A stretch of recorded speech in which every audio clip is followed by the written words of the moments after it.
अस्सलाम वालेकुम व्यूअर्स, उम्मीद करती हूँ कि आप सब खैरियत से होंगे। मैं आज आप लोगों के लिए ख़वातीन की लिकोरिया की बीमारी के लिए एक ज़बरदस्त सी और आसान सी रेमेडी लेकर आई हूँ, जिसको इस्तेमाल करके आप इस मर्ज़ से छुटकारा पा सकते हैं। चलें देखते हैं कि आज की रेमेडी को बनाने के लिए हमें किन इंग्रेडिएंट की ज़रूरत पड़ती है। आज की रेमेडी के लिए हमें सिर्फ एक ही इंग्रेडिएंट चाहिए, और जो कि है छोटी देसी किशमिश।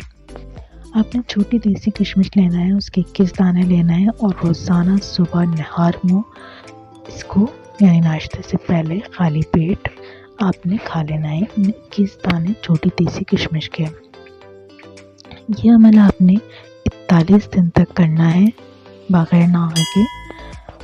आप 41 दिन के बाद देखेंगे कि आपकी ये प्रॉब्लम सॉल्व हो गई होगी।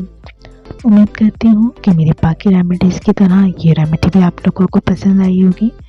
और इसी तरह की आसान सी रेमेडीज़ को हासिल करने के लिए मेरे चैनल को सब्सक्राइब कीजिए, मेरे वीडियोस को लाइक और शेयर कीजिए। अल्लाह हाफ़िज़।